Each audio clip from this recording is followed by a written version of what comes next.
sababu 5 zinazofanya wanaume kufariki kutokana na msongo wa mawazo, chanzo kikiwa ni mahusiano ama ndoa. Msongo wa mawazo ni ugonjwa ambao ni mbaya sana, na msongo wa mawazo umefanya wanaume wengi kuweza kufariki kwenye mahusiano ama ndoa. Kwa hiyo nimeweza kusogezea sababu 5 ambazo zinapelekea mwanaume kuwa na msongo wa mawazo kutokana na mahusiano ama ndoa. Sababu ya kwanza kabisa ni kunyimwa faragha kwa mwanaume. Hii ni mojawapo ya sababu kubwa sana ambayo imefanya wanaume kuwa na msongo wa mawazo, hali ambayo imepelekea wanaume kadhaa kuweza kufariki. Kwa hiyo ni muhimu sana kuweza kufahamu hilo. Na pia sababu nyingine ni sababu ya dharau za mwanamke. Hii huwa inatokea sana kwa mwanamke anapopata kazi au anapopata mshahara mkubwa kuliko mume wake.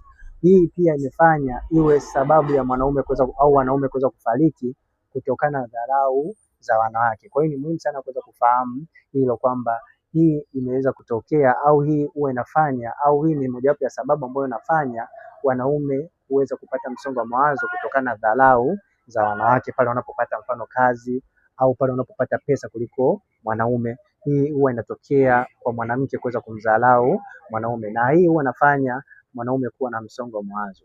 Na pia sababu ya 3 ni sababu ya mwanamke kuwa binafsi. Hii ni mojawapo pia ya sababu ambayo imefanya wanaume kuwa na msongo wa mawazo. Mwanaume anapokuwa na msongo wa mawazo kutokana na mwanamke kuwa binafsi, huwa inamfanya mwanaume kuona kwamba alikosea kuoa. Kwa hiyo hii au alikosea kuwa na binti ambaye yuko naye kwenye mahusiano.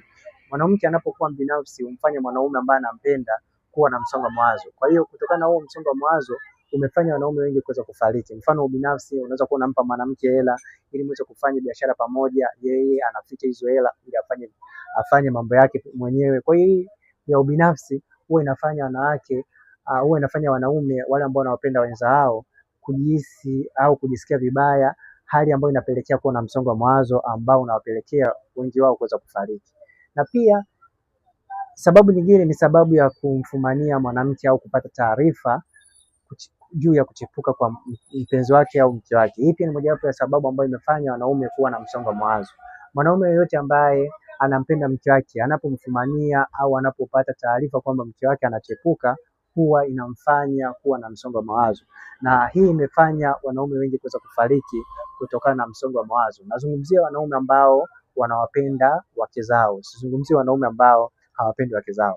Kwa hiyo mwanaume yeyote ambaye anampenda mke wake anapopata taarifa kwamba mke wake anachepuka au mke wake anamfumania mara kwa mara, humfanya mwanaume kuwa na msongo wa mawazo, na hii humfanya mwanaume kuweza kufariki kutokana na msongo wa mawazo. Na pia sababu nyingine ni sababu